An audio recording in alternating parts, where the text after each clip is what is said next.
Shiva is worshipped as a phallus. They were not thinking pornography. It is not seen as a sexual organ. People's minds are screwed up with sexuality. It's just a induction equipment. The best appropriate symbolism is a phallus. This has come from a completely different kind of mindset. Namaskaram, Sadhguru. What is Prakriti and Purusha? Are they the same as masculine and feminine? It's Prakriti and Purusha. What it means is, the word Purusha today also is a commonly used word to indicate masculine. Purush means man or masculine. Prakriti does not mean feminine, but means generally, in general usage, it means nature. So, you don't have a place in the duality.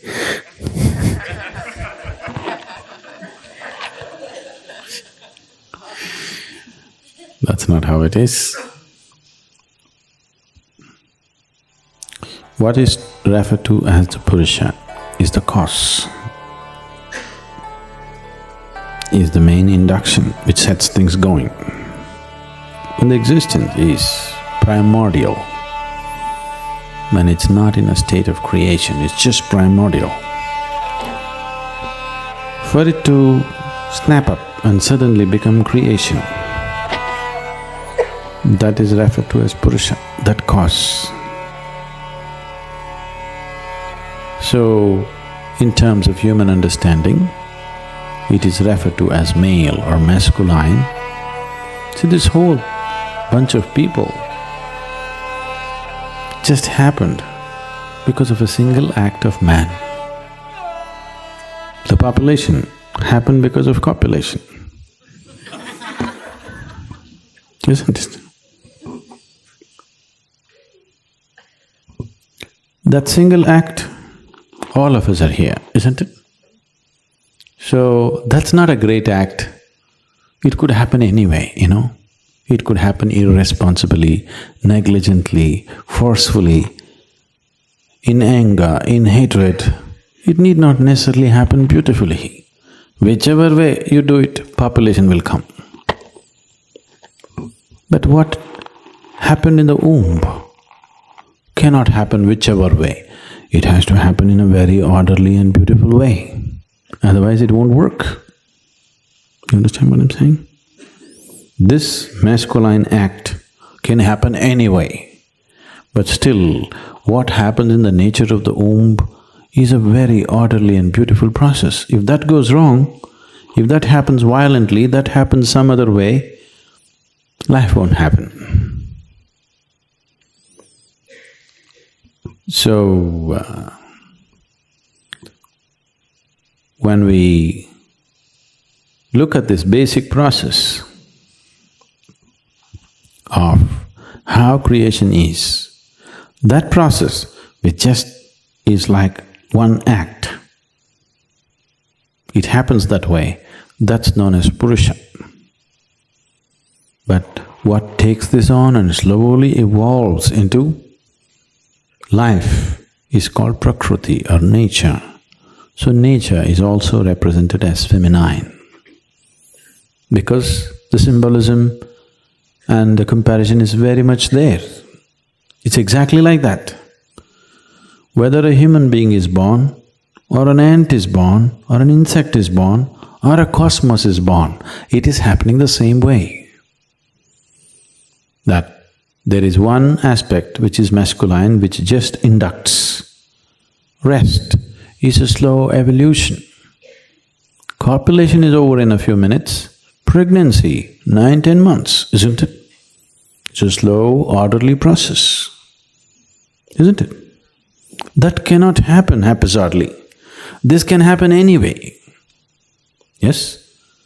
This can happen anyway, that cannot happen anyway. There is a whole grace to it. Copulation can happen in most irresponsible ways.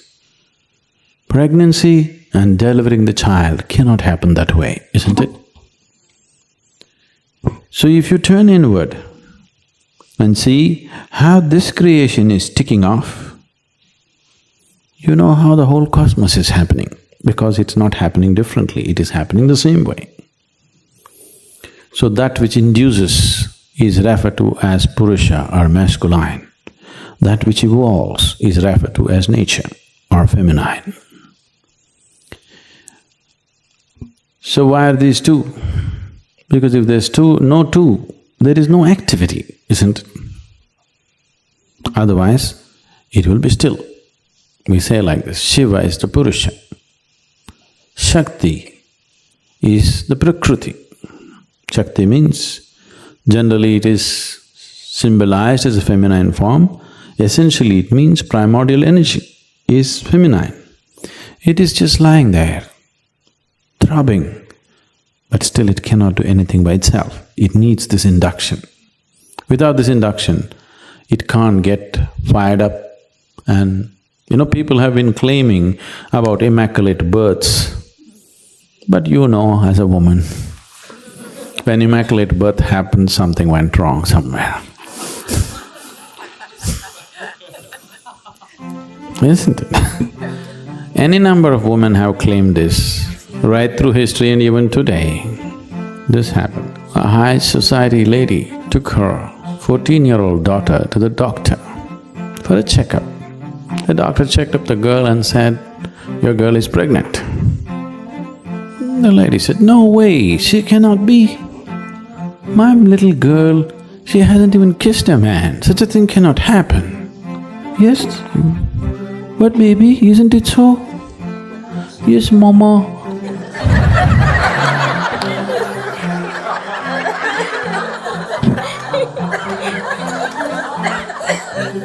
Then the doctor looked at these people. He got up from his chair, walked to the window and started staring out of the window. Then the lady asked, "Doctor, is something wrong? Why are you looking out of the window like that?" The doctor said, "The last time this happened, there was a star in the east."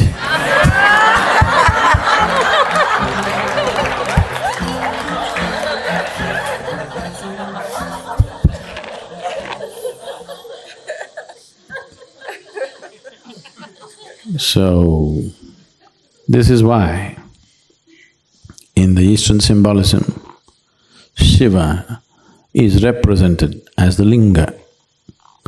One aspect of Linga is it's an ellipsoid, another aspect of Linga is it's phallic. So, Shiva is worshipped as a phallus because it is not seen as a sexual organ, it is seen as the inducting equipment.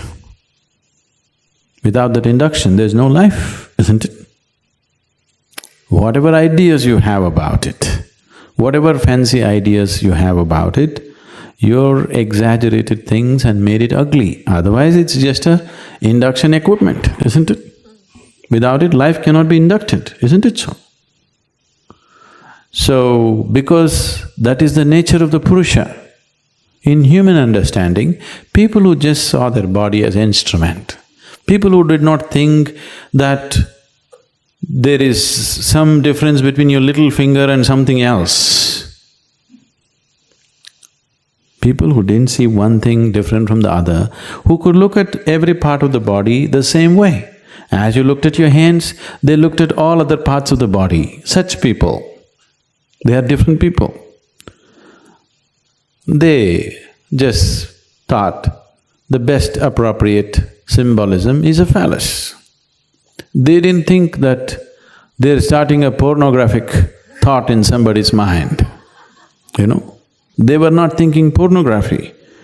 They were just looking at the body as an instrument. How to symbolize this? They saw the phallus is the best symbol. Because now people's minds are screwed up with sexuality, now people are thinking all kinds of things about it. You must understand this has come from a completely different kind of mindset. Some time ago,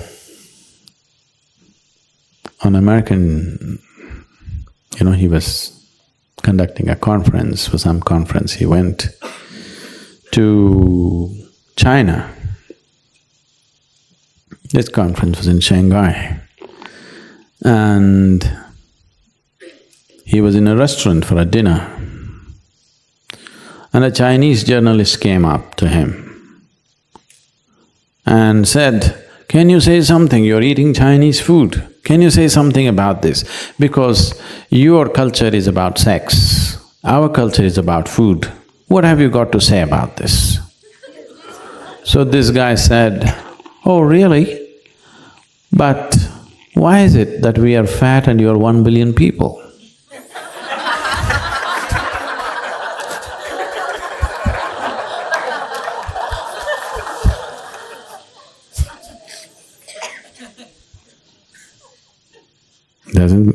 Doesn't work out, isn't it? People are thinking about it. Because people are thinking all kinds of nonsense, the moment you say phallus, they are thinking all kinds of fancy things. These people who made the symbolism did not think on those lines. For them, a little hair on your body and everything is just same. They didn't look at one thing different from the other, they just looked at everything as functional. So because of this symbolism happened.